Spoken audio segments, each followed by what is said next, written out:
Hi everyone, this is Ianu, and as you all know, I am the host of You Have a Story with Soul Show.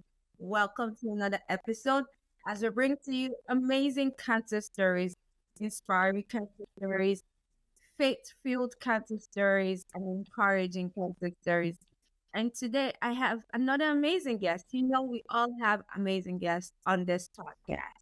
And today I have Ruth Hephzibah, who is also a founder of Grip Grace. You can check her out online on Facebook, Instagram, on YouTube. And she'll be sharing her cancer story today. And I hope as you listen, be blessed. And today I would like to invite Ruth Hephzibah to tell us a little bit about herself before we dive into a cancer story. Be blessed. Well, thank you so much. Yeah, now I'm so grateful. I'm glad to be here. I'm like so excited to share my story today. And to you all listening today, I just want to say I love you. And my name is Ruth Hephzibah, and like she said earlier, I am the founder of Grief to Grace, and I'm also the founder of Echoes of Life, which is specially centered on cancer and for the caregivers, the patients, and for survivors. So today I have been privileged to own these and other nonprofits in the past, and I just said God has been really faithful. I am a psychosocial rehabilitation specialist, I'm a grief coach, and a fresh start coach. So God led me throughout this journey so that I'll be able to help people move out from wherever they're stuck and move them to this other stage of their life where they can be unstuck. Really, it can be very tough with you when you're going through cancer or you've experienced it. I personally didn't experience it like directly. I experienced it as a caregiver, and I can tell you it is not a story that is so palatable. It's not something that was so interesting. It's something that God actually, the grace of God actually saw us through. Yeah. I really think agree with what you said that be blessed. As a caregiver, experiencing cancer is not palatable at all. It drains you physically, emotionally. It's Yeah. very draining. And I am glad this community is rising Yes. both as sharing stories, both as caregivers, as patients, as survivors and strivers.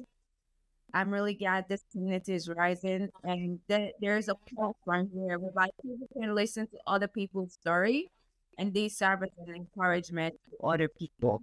So thank you for telling us a little bit about yourself. And let's dive into why we're here. Can you tell us about your cancer story? Yeah. My cancer story started officially in 2020. But before then, my husband, my late husband, was diagnosed of cancer, suspected cancer, that's renal carcinoma, in the year 2019. They said it was suspected and they checked it out, took it out, and said there was no cancer. So fast forward to 20 December, November 2020, just like this, he came because he wasn't really like resident here in the United States. So he comes for visits and he goes back. So on that fateful year, he decided that he was coming over and he was taking like a 2 month leave to come stay with his family. And because like today is my wedding anniversary, 21st of November is my wedding anniversary. And he said he was coming over for our wedding anniversary. Then we like take a tour and we go to destinations and other places. We had like a whole lot of bucket list that we were going to visit and do when he comes. So we were going to do um the anniversary, Thanksgiving, Christmas, and then go back. And I tell you, right there from the airport, he came. He was like, "Ah, I have like some pains in my stomach," and it was so excruciating. I'm like, "No problem. Let's just go see like a PCP or something and see what's up." And we got there, and the guy is like, "This is something I would advise you to go to the hospital." Really? That was just something they'll give him like medication. And that was when our journey started. So we moved over to the hospital and they said they found some nodules in his stomach and they feel he has some endocrine, blah, blah, blah, blah, blah, blah. And they found two and they want him to go do like a motor test. And I'm like, no, it's not possible. I have so much faith. I believe that no, that was not possible. In 2019, they suspected that he had cancer and took away his left kidney and later discovered that it was, according to them, it wasn't cancer. Then that's okay. And that's another story for another day because the doctor actually lied to him. So we decided to go over to the hospital. We went for emergency and they checked it out and they were like, this is like an emergency. He has cancer and he has few days to live. I'm like, this is not possible, you know? This is not possible. And we managed to do everything because one, he didn't have insurance here in the United States, so it was difficult for him to even get help to get into the hospital. So before he got in and all that, they said it is an emergency, and that was already like after our wedding anniversary. That was the last we ever had, and that was like 2 days to his birthday. His birthday is December 5th, and we're like, okay, got in there, did all of it all, and I'm like, no, God is going to heal him. And they said he has cancer of the stomach lining. That is a very rare cancer and it's very aggressive. And from everything they're saying, this is stage 4 and he has very few days to live. And nobody was really talking to me. Nobody was talking to us. And one day I'm like, you guys not giving him medications, nothing. You just giving him morphine and other stuff. And they said, if your husband is alive to this date, that means he's going to live. That gave me so much hope. And shortly after then, he was discharged. That was in December for Christmas. And they said he responding to all of the treatments and all that. And they set him up for chemotherapy.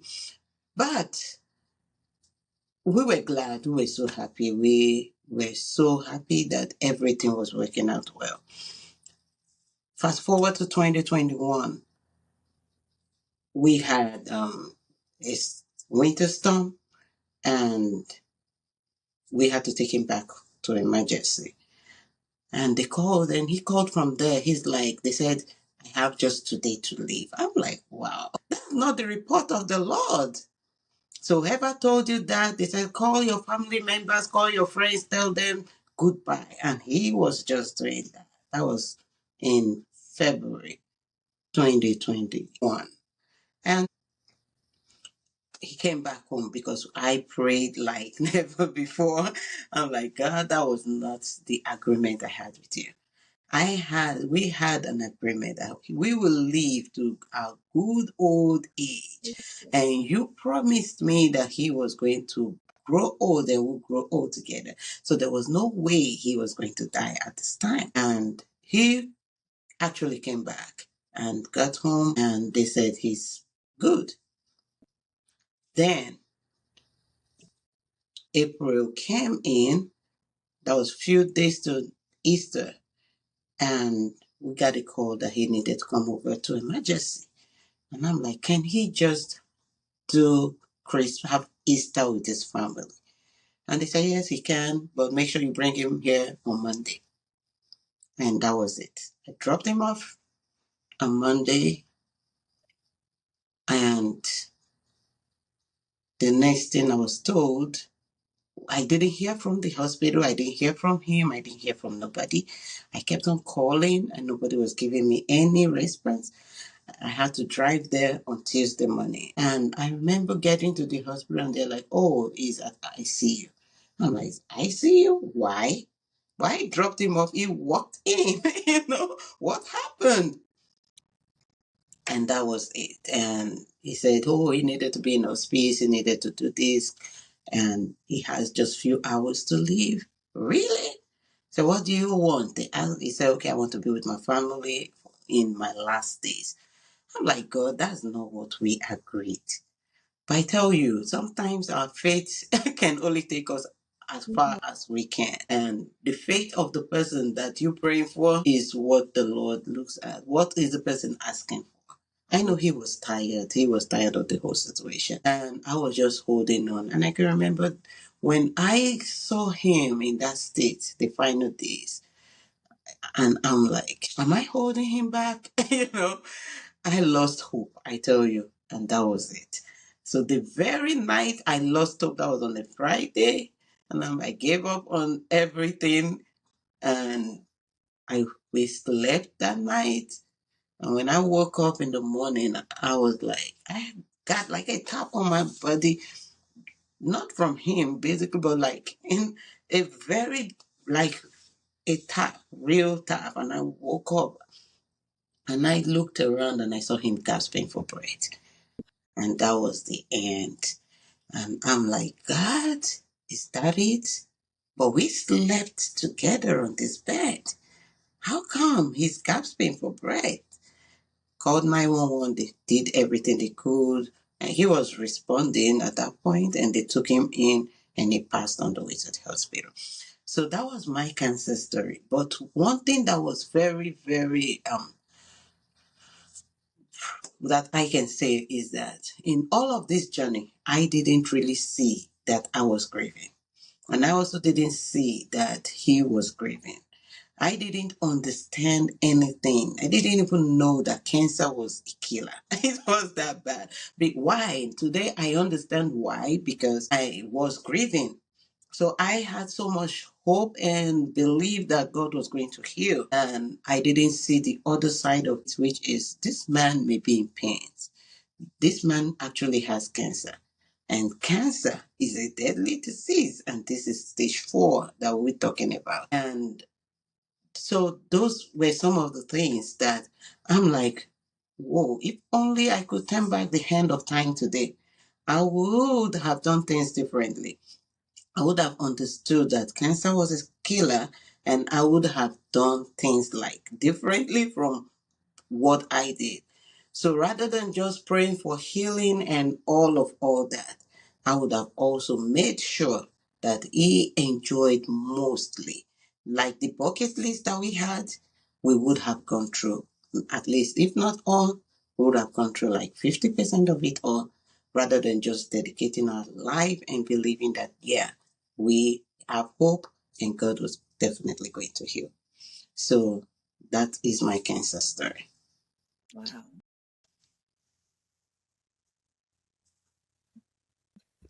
Sorry. I had to just soak that in because what got me the most was when you said you slept together and you saw him gasping for hair. Like it's so whew. I just can't imagine how you were feeling that day. Oh, my whole world was gone. You know, it was like everything I've worked for 12 years of my life, I saw it go down the drain. It was like the whole world collapsed on me. I have 4 boys. He was the breadwinner. I was drained emotionally, spiritually, financially. And I'm like, is this truly happening? I didn't even know what to do. I was confused. I was running from room to room, calling my kids, can you just come have this last moment with your dad? And they came in and they're like, Mom, He needs to rest. He suffered. He needs to rest. And I'm like, no. I was screaming. They had to even send me out of the room. So, because of that, and I saw them take him right there into the ambulance and took him away. And I'm in denial. I'm like, this cannot be happening. 12 good years, like a waste of time. 12 years of starting over again. Where am I going to start from? It was really, I've really never shared this story. This is my first time. And that was how I felt. And then it was done on me that, yeah, truly, cancer is a killer. I thought we were going to, because I had so much dreams. I took pictures of every of his journey because I believed that God, because God told me, really, I tell you, he was going to heal him. So what happened? And I told God, you told me you were going to heal him. I'm a woman of faith. I'm a woman of God. If I didn't hear from you, I will not say you said it. And it was really tough to accept because it was at that point that I realized that I was broken. It was at that point that I realized that it just truly, like, it just happened. Yeah. Yeah. But that's I wish I can give you a hug right now. no, it's fine. I'm glad I'm sharing it like today because I know that today really marks like a new beginning in my life. Amen. It would have been 16 years of marriage today. And every time we have our wedding anniversary, we give out a lot of stuff because he was a philanthropist, and we usually had, in fact, our life was centered on a day like this. We had activities on the 21st and 22nd, especially the 22nd. We do a lot of stuff. We do just so much charity. We do a lot of giving back to the society. It was just like a lifestyle for us. And all that ended in the year 2021. So it was like, oh my gosh, was it really like we just started something and it ended? It was like a complete circle, 12, Immediately after the 12, it was a complete circle. But my joy is that he died in Christ. Mm. My joy is that he knew exactly where he was going. My joy is that even when he was going, he was like, can you just leave me, let me go? I can see the dogs. Can't you see the angels? He saw them. The gate was opened and he was ready to go in. I wasn't saying what he was saying. It's like, this place is better than where we are right now. I wasn't saying what he was saying. I still don't see what he was saying. But I know that he's in a better place, and that is the joy that he gives to me. Because sometimes I'm like, God actually did what he did, made him go through the cancer process so that he didn't just die like that. He gave him time for mercy, he gave him time for repentance, he gave him time to really see life on the other side. Mm. So that's it.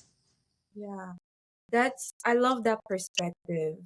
Yeah, It's a time for mercy because what could have happened? Immediately they noticed the diagnosis. It could have died the next day. that is it. But God gave him time to repent. God gave him time to actually accept and see the other side of life. That is it. Amen. I love the perspective. I do.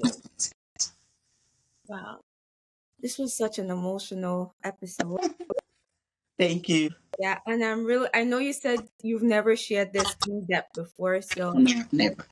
I'm honored and I take it as a privilege that you chose today to share this on the Toast Friction platform. So thank you. Because I've been sharing the grief part of it, the grief side of it, but I've really never shared like the cancer part of it.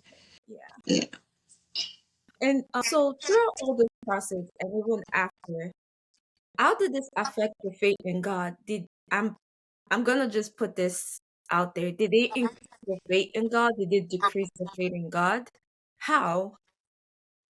Yeah. It actually touched my faith in God. It touched my faith in God so well. I really didn't even know that I will still be serving God today. You know that moment you like praying and you're crying and you're telling God, and you're like, I still trust you even with all of this. I can remember one moment in my life when that was shortly after his funeral, and everyone was gone. And it's just me and my family, and that's the reality, right? Yeah. And I took my Bible as usual. And I think that was his Bible. I think I even trashed it. I'm telling you. And I took the Bible and I was about to read. And the next thing I heard was, are you still reading this book? Hmm. Are you not tired of reading this book? Where did it take you to? And I tell you, for the first time in my life, I lost hope. I folded that book, the Bible, and I dropped it. And I cried to God. I'm like, why did you let it happen? And after then, because every time I want to read that same book, it was his own Bible. I always have that memory of him reading that Bible. We're studying it together. I gathered all of his prayer materials and I put them in the trash. It shook my faith so much. And after I did that, God actually gave me a mission. God spoke to me, and that was how House of Worship started. And God gave me that mission of House of Worship to worship God. And I saw myself worshiping Him. And I'm telling people about God. And I'm like, is God really real? Pushing me to do this. There are those broken moments in my life. I was always like, God, but you asking me to do this. I'm preaching your word. I'm doing all. Yes. But you took the love of my life away from me. You Hmm. took the father of my kids away. You took the joy I had. All I have known, my best friend, everything, you took him away from me. And I'm like, no, you can't be real, God. Hmm. You just cannot be real. Hmm. And But all through those journeys, God guided me through. In as much as I lost all of that, especially like that night, that was the night, that was like few nights after his funeral, and like 2 weeks after, and the whole reality, everyone that have been coming around, they are gone. It's just me and my kids. We have to sleep in the house together. We have to do things together alone. We have to be in this place and see the reality that their dad was no more. And the reality of it that, oh, you have 4 people to take care of. And this young one will never know the dad. There were just so much on my head. But God saw me through those moments Hmm.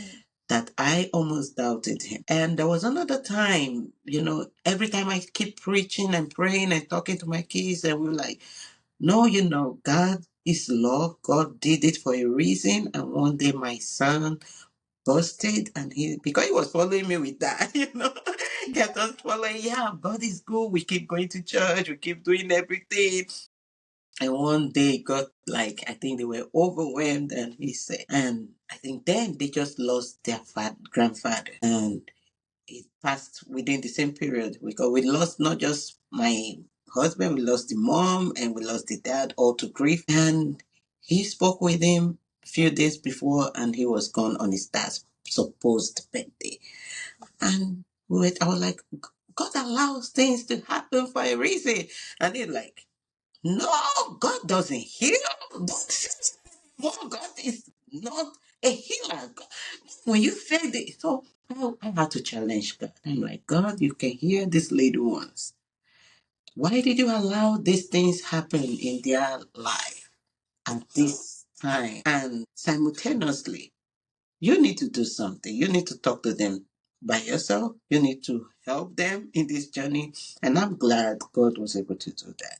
So I'm happy that in all of it, although we lost faith at Mm. some point, though we almost gave up because of what we've been through, but God gave us things to work with. Like He gave me House of Worship. And shortly after that, He gave me Echoes of Life. Those things kept me on this journey and helped me to build my faith and help because each time I share my stories and I hear people talk about their own stories, I realize that yes, you don't need to give up on God because your story is healing others. Your Yes. life is healing others. God allowed things to happen. And like now, most times my story, what I preach to people most times is grief is not bad after all. Life happens, but whatever happens doesn't mean that it is bad. It is truly God's plan for greater things ahead. Yes, absolutely. Mm. God's plan for greater things ahead. Wow. So, and also, I know during your story, you mentioned that it drained you financially. I want you to touch on how this aspect affected you financially, especially since your husband doesn't have insurance here in the United States. How were you able to get help? Because I know cancer is very, like cancer treatment, I to be specific, it's very expensive. So, how did you go about it? Yeah, it was really challenging because at some point in our life, we even wanted to for cancer treatment. And I think that's something they really need to look into because if you want people to pay out of pocket, you don't even accept people paying out of pocket sometimes, especially for cancer treatment. So are you saying they should die? And we paid out of pocket for a while. And when it was time to get his immunotherapy, they said they were not going to accept out of pocket. Why? That he needed an insurance. And we're like, no. So initially we started up with some sort of insurance, which was expensive. And we paid because he had savings. We sold some of our properties for this cancer process. We used up all of our savings. And remember, I was not working. We needed to pay bills right here in the United States. We used up everything. We needed to buy medications out of pocket. And there was even a time we had to, like, when they, his immunotherapy medication, when they gave it to him, we had to even, because there was nowhere to get it here because we didn't have insurance. We had to order it outside the United States. And then God showed up and Mm. he was able to now get insurance somehow. And they gave him insurance, and that was how he continued. Like the last few months, I was able to add him up with my insurance, and the last few months of his treatment, he was able to access. But before then, we have drained like almost everything that we have. All of our investments, everything on this treatment. And for him now passing, and you look at your account and you have less than $500 left. So when you're crying about the death of someone, you're not just crying that he died. You're crying because one, who is going to take care of these ones with $500? How are we going to move with $500? He cannot even pay your bills. How do we even bury him Hmm. $500. with $500? And people didn't understand. I remember when I called, like, there was something that happened, and I remember the sister made a statement, I'm sure, like, few minutes ago, my brother was a millionaire. And today you asking for GoFundMe like he's a pauper. I'm like, this lady don't know the reality of what we're talking about. Yeah. I have just 500 or less in my account. How do we do all of this? The next minute they sent a message and they're like, who told you that you are supposed to bury your husband? Really? And that was another grief. And I'm like, do they really understand what we're saying here? Can you close down the GoFundMe? I had to close it down. Why Wow. are you bringing shame to the family? I tell you, I buried my husband. Not a dime from nobody. That's from the family. Mm-hmm. Not a dime from the family. Not one person contributed from the family into the payment. But I thank my pastor, my church, and some of my friends that stood by me in the process. So that's another story for another day. I've really never shared this part of this story before. Because I've kept, but I'm glad I'm able to share it now because it has taken like a whole lot of burden away from me. But the truth of the matter is, sometimes we just need to mind what we say, Mm. especially when we're going through, you're going through your own grief. I'm going through my own grief. We all went through this cancer, but I am the caregiver. You don't know I remember those nights I'm leaving the hospital because it was during COVID and I'm leaving at 2 a.m. My kids are with my pastor. I have to go back, pick them up, and bring them back to the house at 2 a.m. And I'm crying on the highway. And God saw me through. I'm standing strong so He can be strong. And He doesn't know that I'm broken. I'm the caregiver. I felt I needed to be strong for Him. And I stood all those years, all those months, 5 months, were the darkest 5 months of my life. I remember there were some nights I called my younger sister. I'm like, I don't know. And she keeps encouraging me. And, but people don't see that part of it. They don't know what you're going through because I come back and I'm smiling. I cry my heart out. Is this really happening?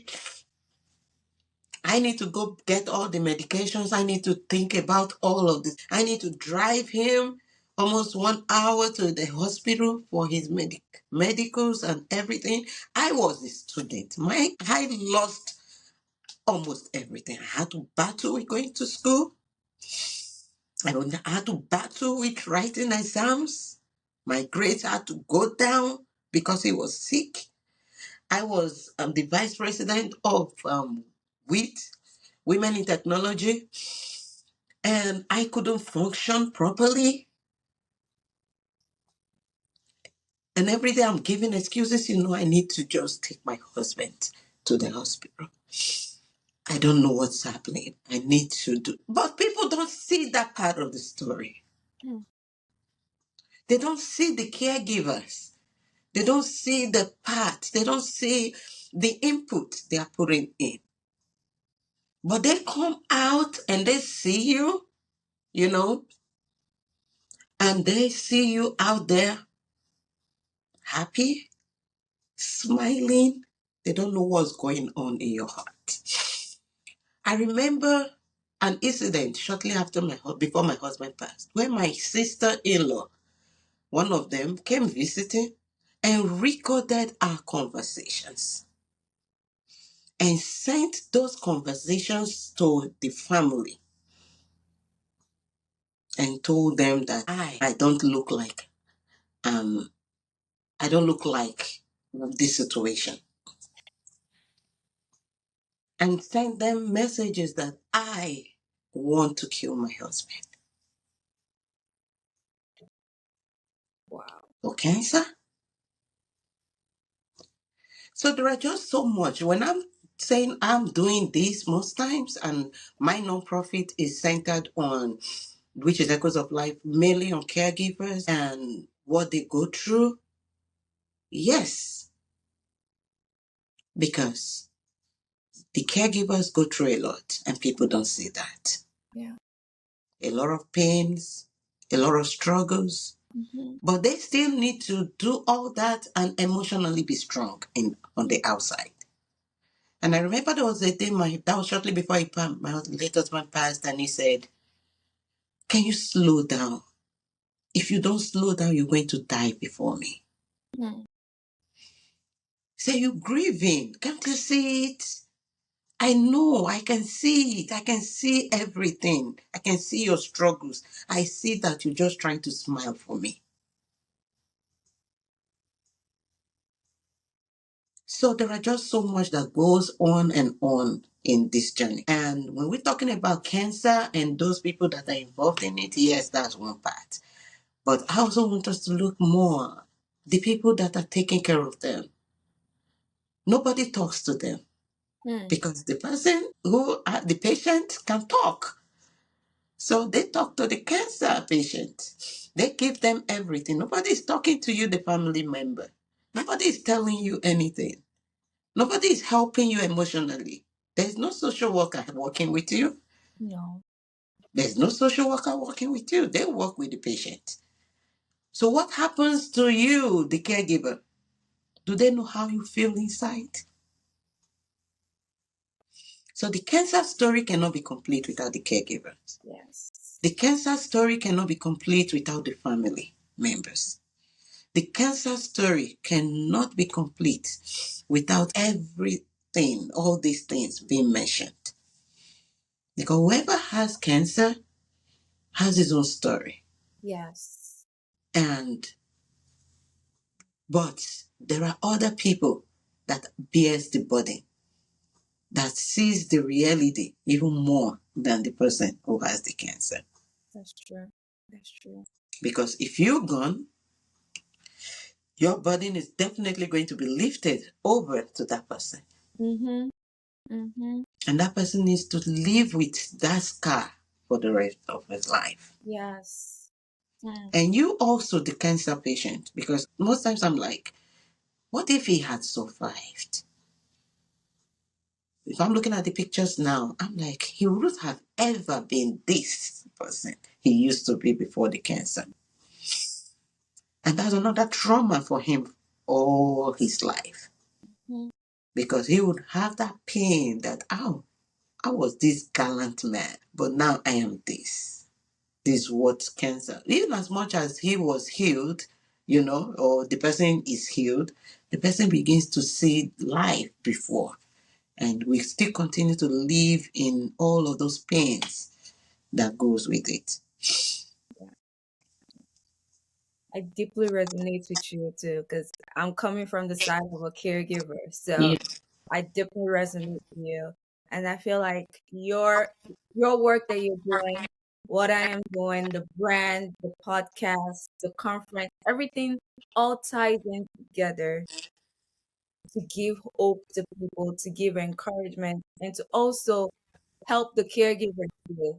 Because it's a different type of pain that we feel. Yeah, it is. Is so wow.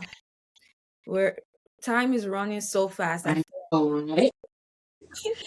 so I think we can round up here. And as we round up, can you take one or two sentences to other caregivers out there who has lost a loved one to cancer and just give them some word of hope and encouragement, please? Yeah. I'll give my whatever I'm going to talk about, I'm going to say it from the grief part of it. Yeah.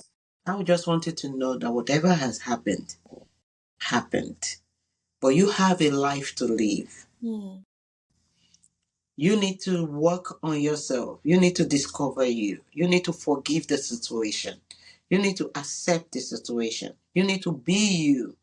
And you need to share your story as much as you can, because healing begins when you start sharing. Mm. Healing begins when you start sharing. Those are deep words. Those are deep words. Thank you so much for sharing your story on our platform.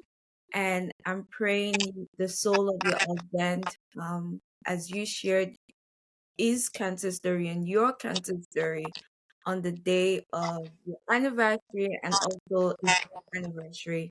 I pray may his soul continue to rest in perfect peace.